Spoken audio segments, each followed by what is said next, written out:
Semenjak operasi Badai Al-Aqsa yang dilancarkan kelompok Hamas pada Oktober 2023, situasi pertumpahan darah di Timur Tengah semakin tak terkendali.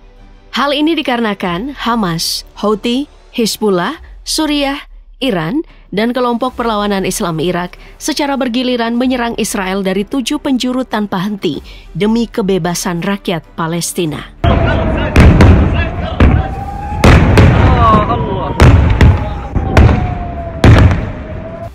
Konflik berdarah yang dipicu operasi Badai Al-Aqsa oleh Hamas sebagai bentuk perlawanan terhadap pendudukan Israel di Gaza menjadi latar belakang meluasnya konflik di Timur Tengah. Tindakan Israel yang terus menjajah Gaza dan berbagai kelompok perlawanan dari negara-negara Arab menyerang Israel dan membuat negara ini harus menghadapi serangan dari berbagai penjuru. Di bagian selatan, Israel mendapatkan serangan Hamas yang menyerang dari wilayah Gaza dan tepi barat.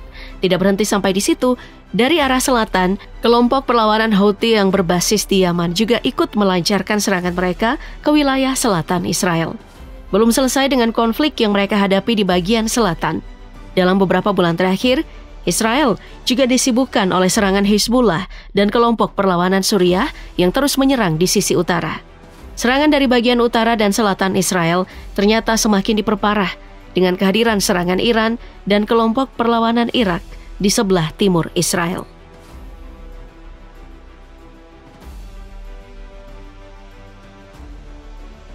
Dari selatan, Hamas di Gaza, dan dari tepi barat tetap menjadi musuh utama Israel.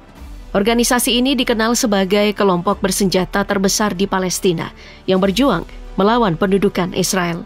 Pada Oktober 2023, Hamas meluncurkan serangan besar-besaran yang memicu eskalasi konflik hingga meluas ke berbagai wilayah, menandai babak baru konfrontasi antara kedua pihak. Konflik pun terus berlanjut, sampai pada pemimpin Hamas, Ismail Haniyeh tewas setelah kematian pemimpin Hamas Ismail Haniyeh dalam serangan Israel di Teheran. Hamas segera menunjuk Yahya Sinwar sebagai pemimpin baru. Di bawah kepemimpinannya, kelompok ini memperkuat serangan lintas perbatasan, hingga akhirnya Sinwar pun juga jadi martir di tangan Israel. Meski begitu, sayap militer Hamas Brigade Al-Qassam terus melakukan operasi militernya di wilayah lintas perbatasan. Dan dari informasi yang ada, mereka memperketat barisan perlawanan mereka dengan menyerang para tentara Israel di wilayah utara Gaza, Kem Jabalia. Sejalan dengan serangan Hamas di wilayah selatan Israel, kelompok perlawanan Houthi yang berbasis di Yaman turut ikut menyerang Israel. Tercatat dalam serangan mereka pada 19 November, sebanyak puluhan kapal kargo penting milik Israel dan sekutunya berhasil diserang dan dilumpuhkan. Menurut analis Ambre Analytics, serangan-serangan itu kebanyakan menargetkan wilayah selatan Laut Merah yang berdekatan dengan Bab al-Mandab Strait di tepi pantai Yaman.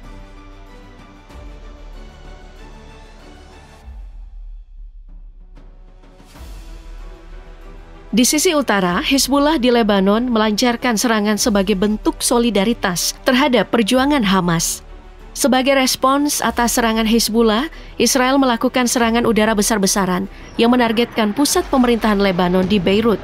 Serangan yang ditujukan untuk memburu para petinggi Hizbullah, terutama setelah kematian pemimpin mereka, Hassan Nasrallah, justru mengakibatkan kematian ribuan warga sipil tak bersalah yang malah semakin memicu kemarahan kelompok Hizbullah.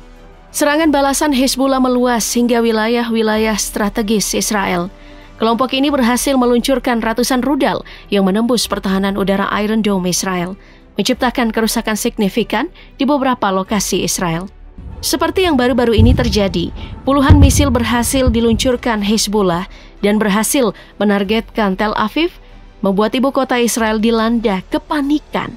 Aksi ini pun menunjukkan bahwa Hizbullah tetap menjadi ancaman kuat terhadap Israel dengan kemampuan mereka memperluas serangan lintas batas ke wilayah yang dianggap vital bagi Israel.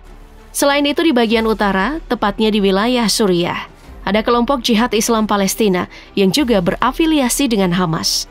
Kelompok ini juga ikut melakukan serangan mematikan terhadap Israel, seperti serangan bersama yang mereka lakukan pada 7 Oktober 2023 lalu.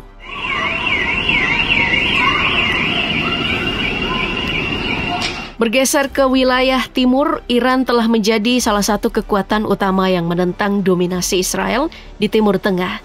Dalam konflik yang terus memanas, Iran memperlihatkan kapasitas militernya melalui serangan rudal dan drone yang mereka lancarkan untuk melumpuhkan sistem pertahanan Israel. Garda Revolusi Iran yang terkenal akan kemampuan strategisnya berhasil melancarkan serangan terkoordinasi dari penjuru timur Israel dan menargetkan fasilitas militer penting di negara itu, termasuk pangkalan udara, gudang senjata, dan bahkan hanggar pesawat tempur F-35 milik Israel. Diketahui rudal-rudal canggih Iran ini berhasil menembus sistem pertahanan udara Iron Dome dan memberikan pukulan signifikan pada Israel yang selama ini dianggap tangguh. Selain Iran, di sisi timur terdapat juga kelompok perlawanan Islam Irak yang turut bersolidaritas dalam melakukan perlawanan terhadap penjajahan Israel di wilayah Palestina. Milisi pro-Iran ini baru-baru melancarkan aksi mereka. Dalam video yang beredar, skuadron drone one-way attack diluncurkan menuju 3 target vital di kota pelabuhan Eilat. Sebagai pusat perdagangan strategis, Eilat menjadi sasaran empuk yang tak hanya merongrong ekonomi Israel, tetapi juga mempengaruhi jalur suplai kebutuhan global. Drone-drone kelompok ini yang dirancang untuk menghantam target dengan bahan peledak, sukses menimbulkan kerusakan dan kepanikan yang signifikan. Serangan yang dilancarkan kelompok perlawanan Islam Irak ini tidak hanya bersifat militer, tetapi juga menjadi pesan simbolis untuk memperkuat solidaritas kelompok pro-Iran terhadap perjuangan Palestina.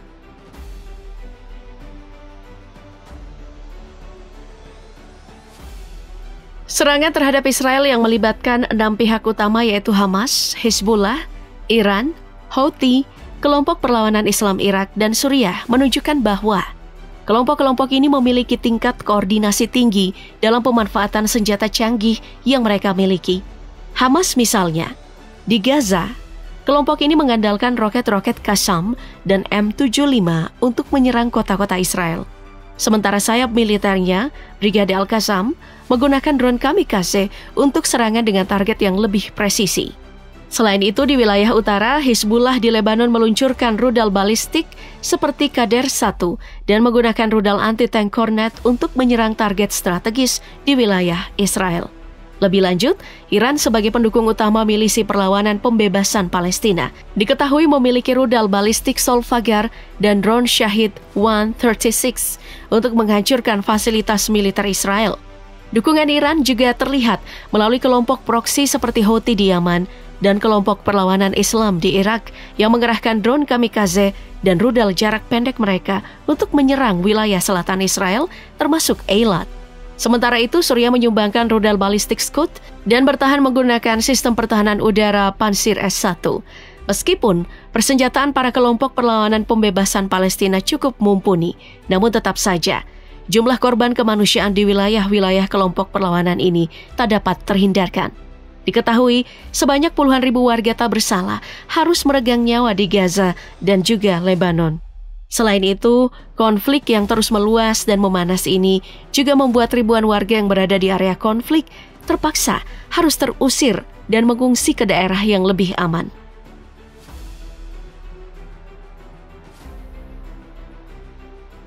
Konflik yang berkepanjangan ini tentu saja mengundang banyak reaksi dari negara-negara pro-Palestina yang tidak terlibat langsung dalam konflik senjata di Timur Tengah. Berbagai cara telah dilakukan, mulai dari kecaman dalam forum PBB hingga penyeruan embargo senjata terhadap Israel terus bergema demi menghentikan konflik Timur Tengah yang semakin tidak terkendali. Namun tetap saja, konflik yang terus berkecamuk di Timur Tengah telah menciptakan ketidakpastian besar mengenai arah dan masa depan wilayah ini. Dengan serangan yang terjadi dari berbagai sisi, potensi eskalasi konflik menjadi semakin nyata. Apalagi dengan keterlibatan banyak kelompok bersenjata yang memiliki kemampuan militer mumpuni. Jika langkah-langkah diplomasi dan negosiasi damai tidak segera diambil, situasi ini beresiko memicu perang yang lebih luas yang dapat melibatkan negara-negara lain di Timur Tengah, bahkan mungkin mengarah pada konflik skala global. Dalam situasi yang semakin kompleks ini, intervensi diplomatik global menjadi hal yang sangat penting. PBB dan organisasi internasional lainnya harus memainkan peran aktif, bukan hanya dengan mengecam kekerasan, tetapi juga memfasilitasi dialog antara pihak-pihak yang bertikai. Upaya mediasi yang melibatkan negara-negara netral dan kekuatan besar dunia diperlukan untuk mencari solusi yang adil dan berkelanjutan bagi rakyat Palestina maupun Israel. Diplomasi yang kuat adalah kunci untuk menghindari tragedi kemanusiaan lebih lanjut dan memastikan stabilitas jangka panjang di wilayah yang penuh gejolak itu.